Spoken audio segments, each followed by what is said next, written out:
떡을 먹을 때 손을 씻는 것이 장로의 전통이라고 말하는 바리새인들과 또 서기관들을 향해 예수님께서는 그것은 하나님의 계명을 지키지 않는 것이다라고 말하는 이 말은 큰 충격이고 도전이 아닐 수 없었습니다. 이 말은 아마도 이런 의미일 거예요. 이런 느낌일 것 같습니다. 저와 여러분이 나름의 그 긴 신앙생활을 쭉 하고 있고 열심히 신앙생활을 하고 있는 우리에게 당신 신앙생활하는 거, 당신 교회 다니는 거 헛다닌 거야 라고 만약에 누군가 말을 한다면 우리는 무척이나 황당하고 때로는 도대체 이게 무슨 소리야 라는 생각이 들을 수 있어요. 왜냐하면 우리 나름의 기준이 있고 가치가 있고 의미를 두고 했던 그런 시간들인데 그 시간이 잘못되어졌다라고 말하는 거죠. 아마 바리새인들과 서기관들이 예수님을 통해서 들었던 그 말의 충격이 그만큼 크지 않았을까라는 생각을 합니다. 그래서 이 마태복음 15장 12절에 보면은 제자들이 예수님께 이렇게 이야기를 합니다. 바리새인들이 큰 걸림이 되었다고 말하고 있습니다 라고 제자들이 예수님께 바리새인들의 상태를 전하고 있어요. 이 말은 어떤 의미냐면 그들이 분개하고 있다라는 말입니다. 그들이 몹시 불쾌하게 생각하고 있다라는 거예요. 너희의 계명으로, 너희의 전통으로 하나님의 계명을 범한다라는 그 말씀 앞에 바리새인들과 서기관들은 받아들일 수가 없는 거죠. 그러나 이러한 반응 앞에서도 예수님은 전혀 물러서지 않으시죠. 도리어 이렇게 말씀하십니다. 맹인이 맹인을 인도하는 상황과 같다라고 말합니다. 더 나아가서는 그들이 손을 씻음으로 정결에 대해서 이야기하지만 도리어 그들의 마음속에서 악한 것이 나오고 있다라고 이야기를 하고 있는 거예요. 장로들의 전통은 나름 중요한 신앙의 기준이고 모범이었습니다. 어떻게 하나님을 믿고 어떻게 예배를 드리고 어떻게 신앙생활을 하느냐라고 할 때 그들이 가지고 있었던 이 장로들의 전통 규범은 아주 중요한 방법이었을 겁니다. 그 모범대로 그 지침대로 행하면 하나님의 말씀을 누구보다도 잘 지킬 수 있다라고 생각한 거죠. 다른 고민 없이 그냥 그대로만 하면 되는 거예요.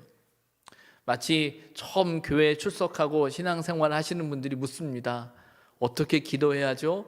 어떻게 예배드려야 하죠? 어떻게 하는 게 신앙생활입니까? 라고 할 때 그분들에게 이렇게 하면 됩니다, 저렇게 하면 됩니다 라는 어떤 그런 지침을 드렸을 때 그분들은 그 부분을 쉽게 받아들이고 그렇게 하려고 막 노력하는 모습들을 볼 때가 있거든요.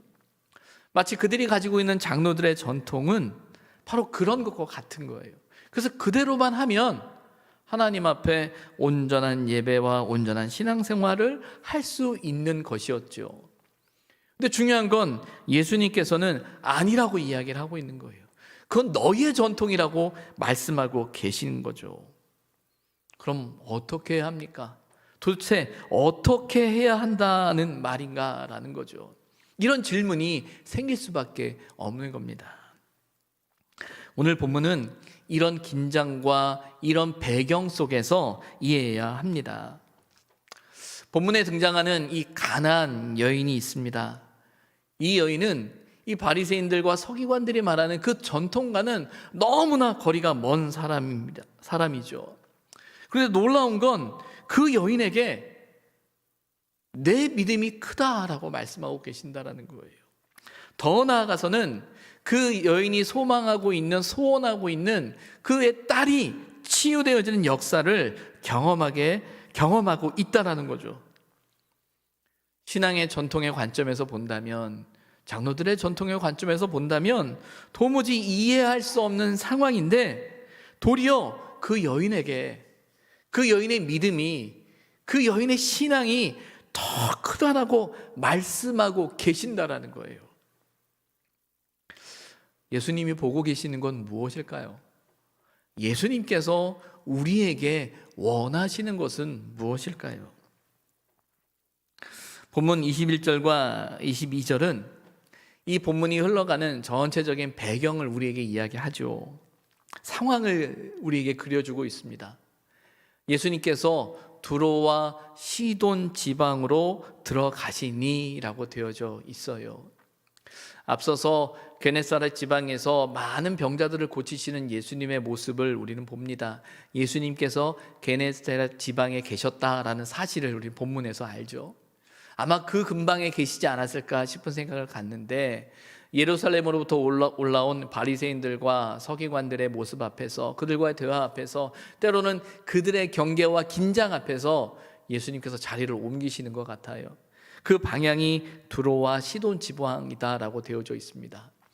두로와 시돈 지방이라고 하는 곳은 아마 게네사렛 지방에서 아마 북서쪽으로, 아마 서쪽에 더 가까울 겁니다. 그 방향으로 한 48km 정도 떨어진 지역이라고 해요.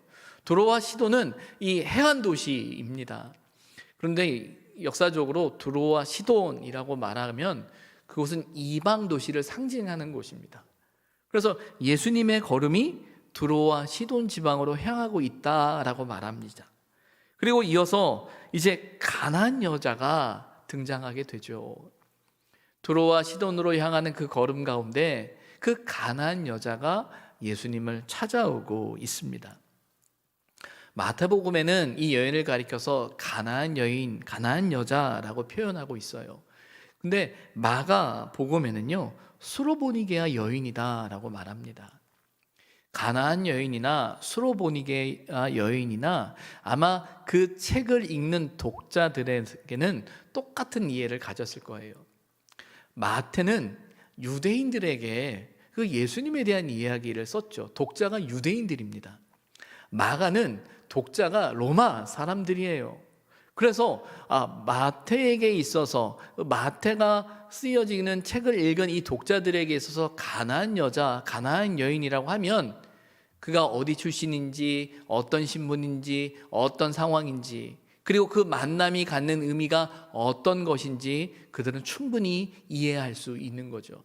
또 마가복음을 읽는 그 사람들에게 있어서는 수로보니게아 여인이다라고 할 때 그들이 가지고 있는, 로마가 가지고 있는 어떤 정치적인, 행정적인 어떤 그 위치에 있어서 대략 그 여인이 어디 출신이구나, 어떤 상황이구나라는 사실을 아마 마가복음을 읽는 사람들은 이해했을 겁니다.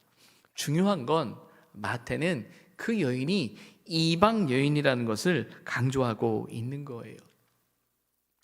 한 이방 여인이 예수님을 만나기 위해 찾아왔다라는 거예요.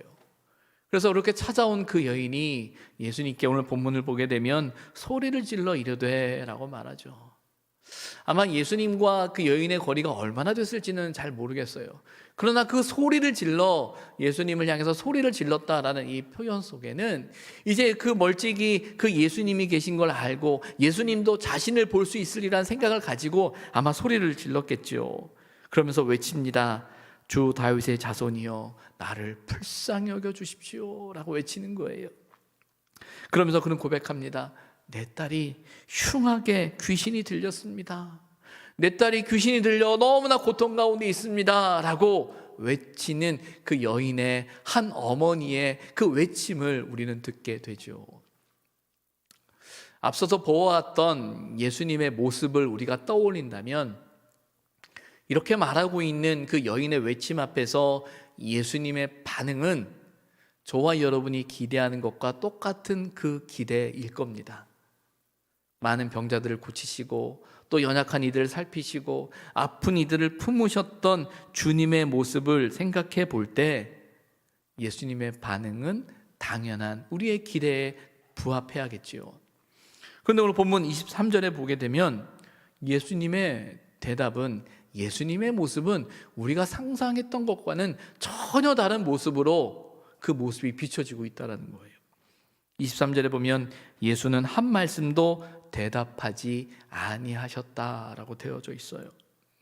그 여인의 외침 앞에, 여인의 부르짖음 앞에 전혀 반응하지 않은 거예요. 전혀 낯선 상황이 연출되어지고 있습니다. 마태복음에서 예수님께서 병자를 치유하는 이적의 사건의 첫 번째 사건은 뭐냐면 나병 환자를 고치는 사건이었어요. 문둥병자를 고치는 사건이었습니다. 나병 환자, 문둥병 환자는 우리가 아는 것처럼 사람들과 함께 할 수 없고 접촉할 수 없는 사람이에요.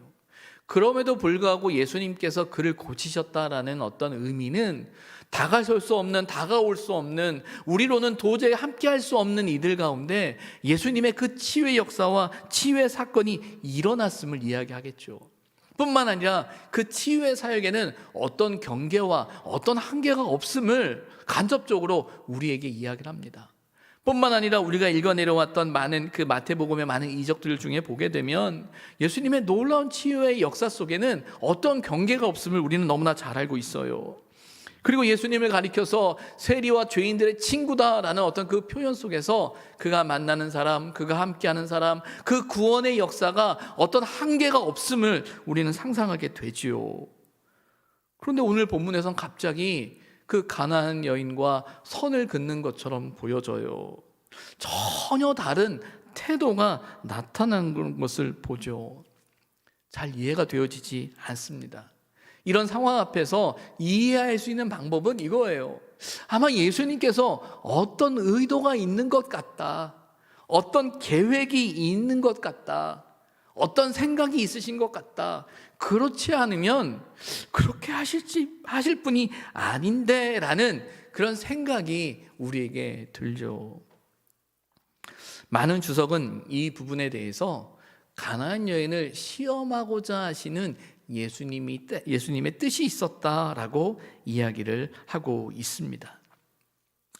우리가 본문을 읽었지만 28절에 나오는 예수님의 말씀을 통해서, 그리고 27절과 28절에 나오는 이런 모든 상황을 우리가 미리 알고 있기 때문에 예수님께서 그런 역사를 행하시려고 하시는구나 라는 생각을 가지고 어찌 보면 그 중간의 과정에 대한 이해 없이 이 태도를 우리는 받아들일 수도 있어요.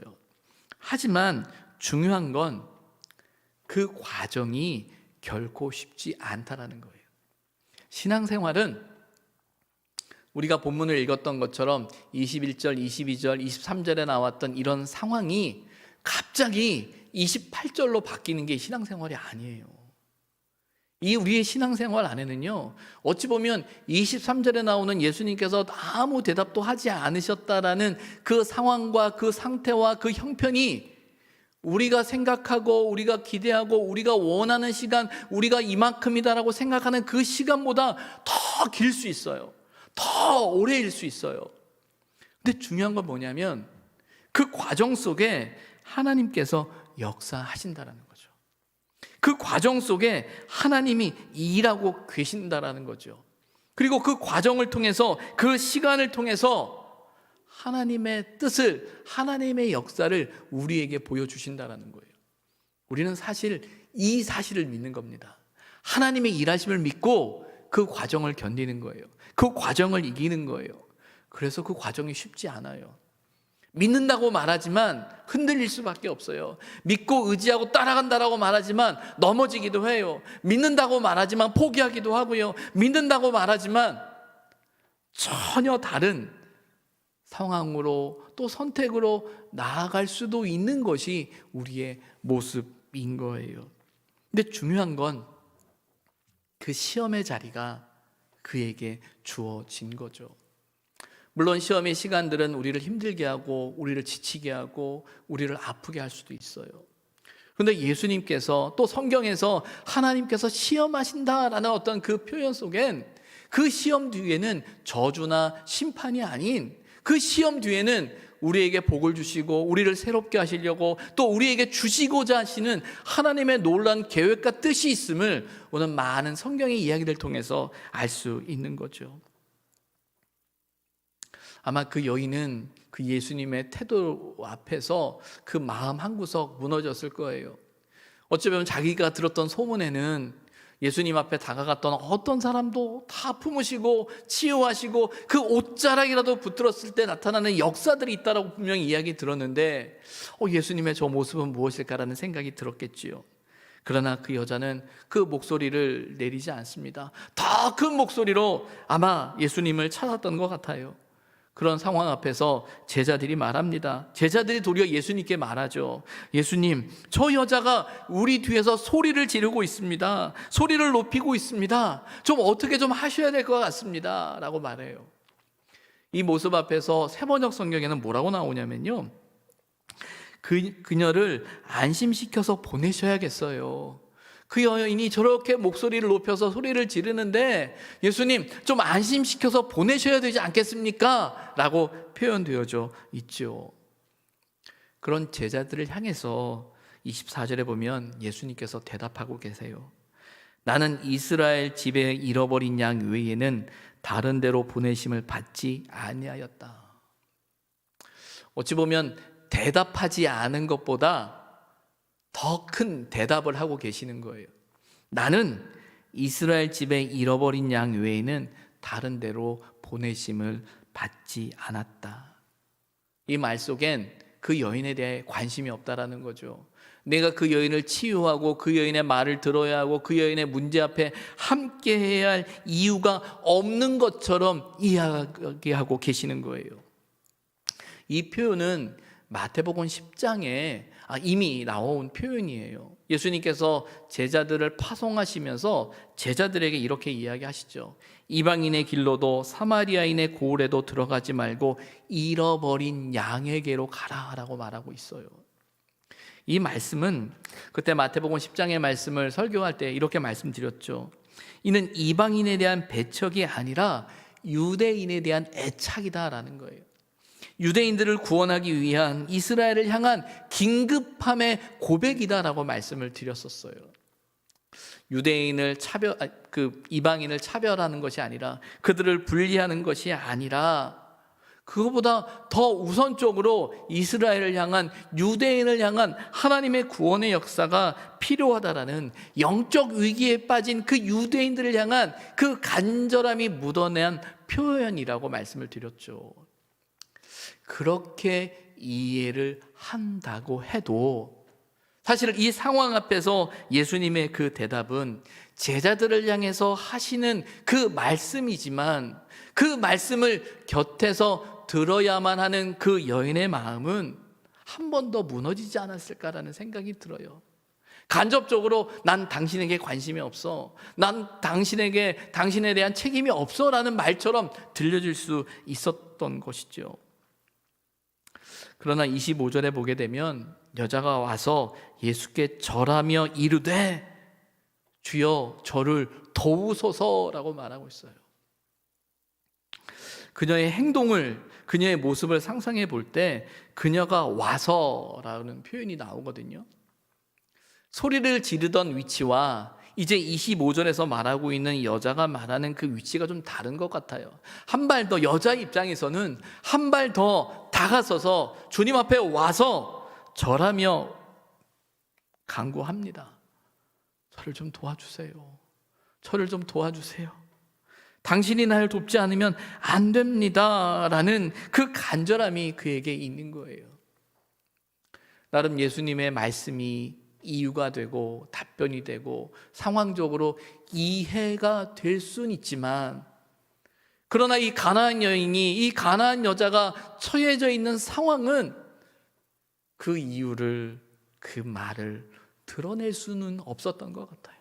너무나 간절하고 너무나 힘들고 너무나 지쳐있기에 당신이 나를 도우셔야 됩니다 라고 그 가나안 여인은 외치고 있지요. 그러나 이어지는 26절을 보게 되면 더 이해할 수 없는 예수님의 대답이 나옵니다. 자녀의 떡을 취하여 개들에게 던짐이 마땅하지 아니하니라. 여기서 말하는 자녀라고 하면 앞선 본문과 연결시켜 볼 때 유대인들, 이스라엘 사람들이겠죠. 내가 그들에게 떡을 주었는데, 그들에게 떡을 주어야 하는데 그 떡을 개들에게 주는 게 마땅하겠냐. 여기서 말하는 이 개들이라는 표현은 아마 의미적으로 이방인을 가리키고, 또 오늘 본문에서는 이 여인을 가리키는 어떤 표현이겠죠. 너한테 그렇게 떡을 던지는 것은 마땅하지 않아 라는 표현으로 들려질 수밖에 없어요. 이 본문을 주석하면서 또 해석하면서 이 개라는 표현이 갖는 헬라어 표현을 구분해서 설명을 하는 것도 있어요. 이 강아지, 개라는 표현이 갖는 헬라어의 두 단어가 있는데, 하나는 퀴나리온이라는 단어예요. 퀴나리온. 이 단어는 애완용 강아지를 가리킨다고 합니다. 또 하나는 퀴온이라는 단어인데, 그건 야생개를 가리킨다고 해요. 들개를 가리키는 거예요. 주인 없이 돌아다니는 개를 가리키는 거예요. 근데 본문에는 퀴나리온이라는 표현을 쓰고 있다. 그래서 이 표현은 완곡하게 그 이방인들을 가리켜서 그 여인을 가리켜서 너는 개다라고 표현하는 것이 아니라 애완견이라는 좀 다른 의미의 완곡한 표현이라고 설명하는 주석들도 있어요. 그런데 그게 애완견이든 그냥 돌아다니는 들개든 이 표현 속에서 갖는 의미는 이 말을 드러내야 하는 여인에게 있어선 결코 이 말이 쉬울 수 없음을 우리는 상상하게 되죠. 어찌 보면 이방인의 모습으로 유대인을 찾아 나서고 그에게 엎드려 빌고 간청하고 요구하고 있는 것만으로도 어찌 보면 그의 마음에 많은 것들을 내려놓아야 했을지도 모르는데, 이제는 유대인에게 그간 들었던 어떤 그 질타와 그 시선 앞에서 이런 말을 드러내야만 한다라는 건, 그가 그 자리에서 자리를 털고 일어나서 보지도 않고 뒤를 돌아서서 가도 무방할 수밖에 없는, 이해할 수밖에 없는 상황이 그려지고 있는 거예요. 도대체 예수님은 왜 그렇게 말할까? 라는 생각이 우리에게 들 수밖에 없습니다. 근데 놀라운 건 27절의 말씀이죠. 그 여인의 대답은 이겁니다. 맞습니다. 당신 말이 맞습니다. 주여, 옳습니다. 그렇습니다. 그런데 주님, 개들도 제 주인의 상에서 떨어지는 부스러기를 먹지 않습니까? 주인이 당신의 사랑하는 자식에게 주는 그 떡을 그 자식들이 먹다가 떨어지는 그 부스러기를 그 개들도 먹지 않습니까? 라고 다시 반문하고 있는 거죠. 오늘 말씀의 제목이 부스러기를 먹나이다 라는 거잖아요. 이 말을 부스러기를 먹나이다 라는 표현보다 부스러기도 먹나이다 라고 바꾸는 것이 더 의미가 있지 않을까라는 생각을 해보게 됩니다.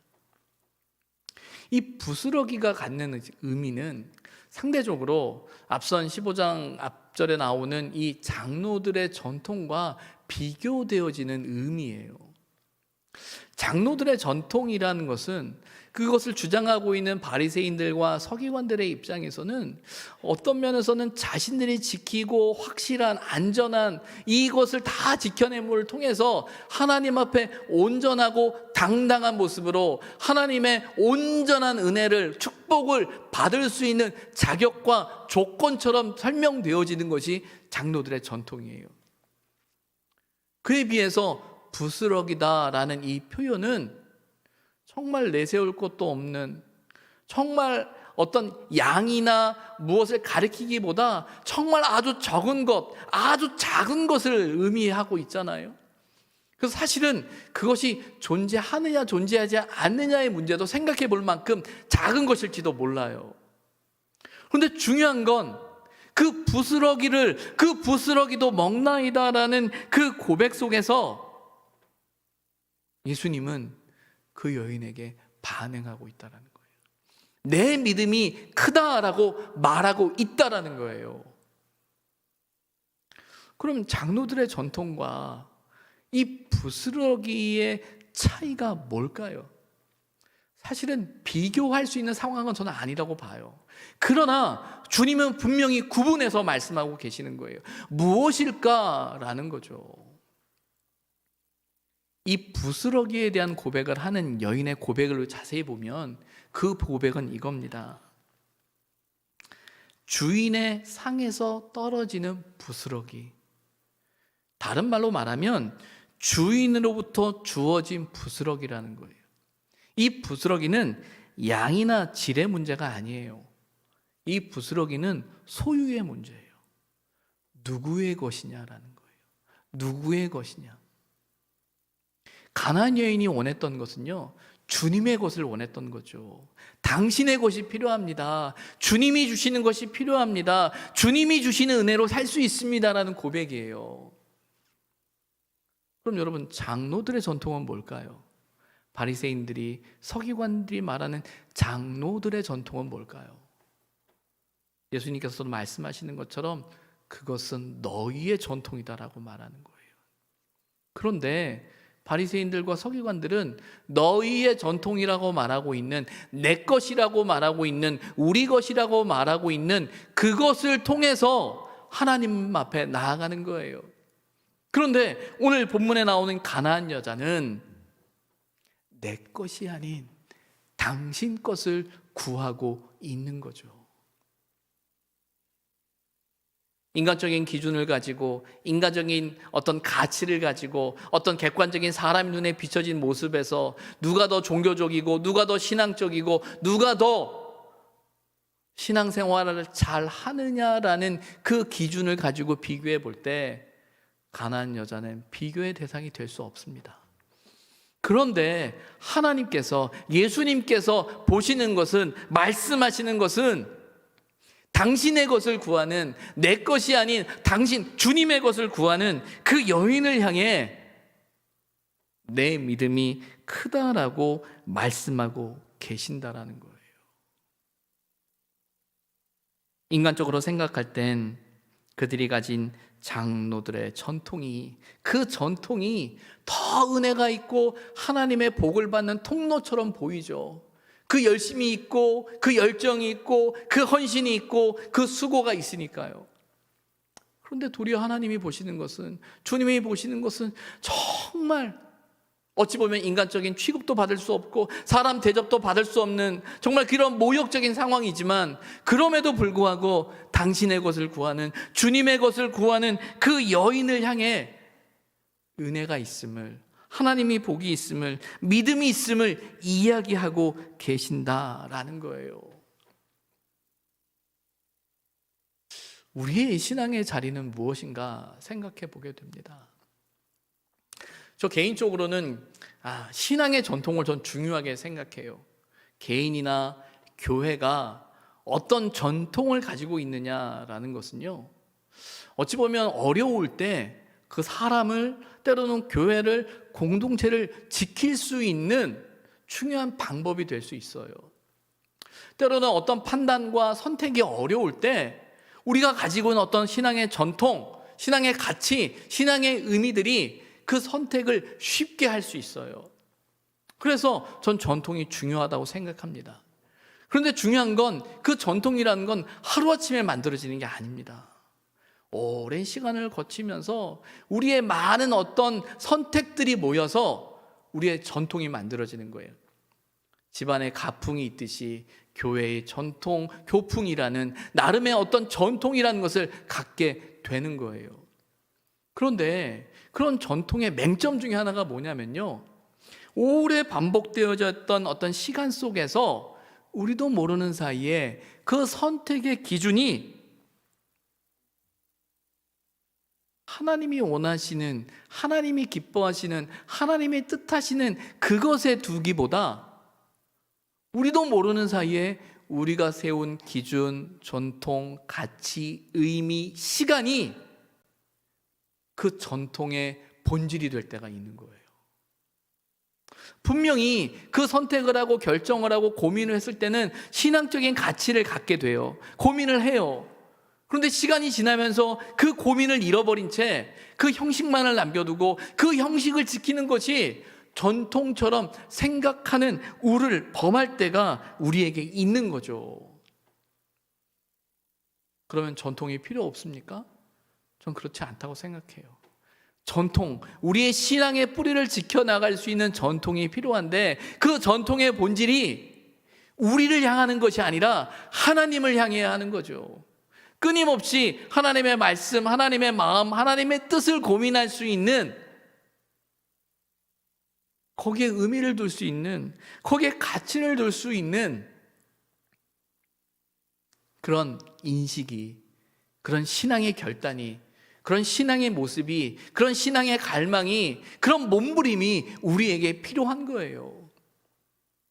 그런 면에서 가나안 여자의 그 믿음, 그 고백은, 이 부스러기를 먹나이다 라는 고백은 장로들의 전통이 하나님이 기뻐하시는 것인 양 말하고 있는 바리새인들과 사두개인들의 그 모습 앞에서 더 우리가 가져야 될 것이 무엇인지를 가나안 여인을 통해서 오늘 우리에게 말씀하고 계시는 거죠. 앞선 본문에서 예수님의 옷자락을 잡은 여인이 나오죠.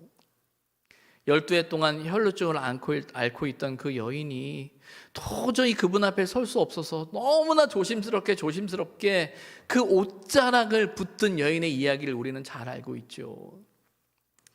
이 옷자락과 부스러기의 공통점은 그거예요.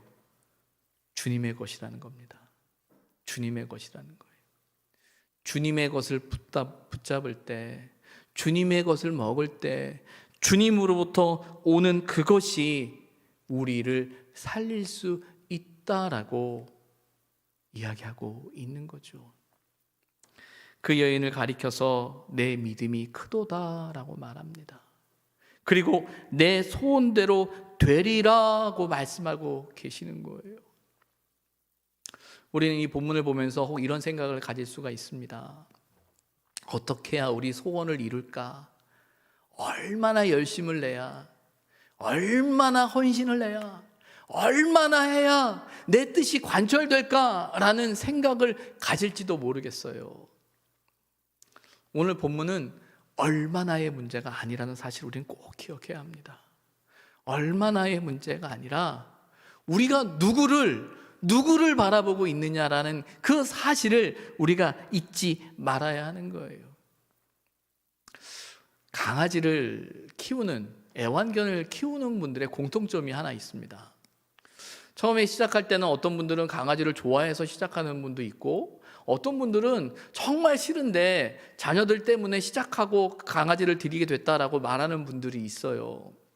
그런데 어떻게 시작되어졌든 강아지를 집에서 키우고 애완견으로 돌보는 이들의 공통점이 하나 있는데, 그 공통점은 뭐냐면 그 강아지들의 시선을, 그 눈빛을 잊지 못한다라는 거예요.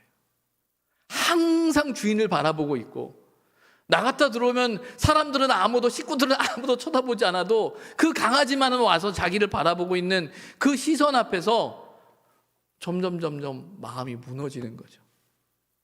귀찮고 힘들고 짜증나지만, 그러나 그 눈빛 앞에서, 그 시선 앞에서 그를 사랑할 수밖에 없고 품을 수밖에 없고 아낄 수밖에 없는 그런 고백을 하는 이야기를 들을 때가 있습니다.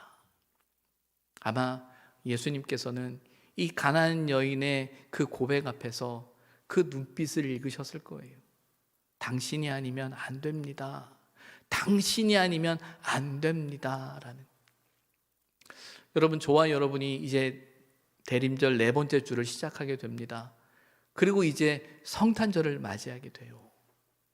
저와 여러분에게 있어서 대림절이 어떤 의미입니까? 이 성탄절이 어떤 의미입니까? 예년과 다른 조용한, 또 그렇게 넘어가는 성탄절, 대림절처럼 보일지도 모르겠어요. 아마 정상적으로 한다면 오늘이 성탄 전야 행사가 있는 주일이 될 것 같아요.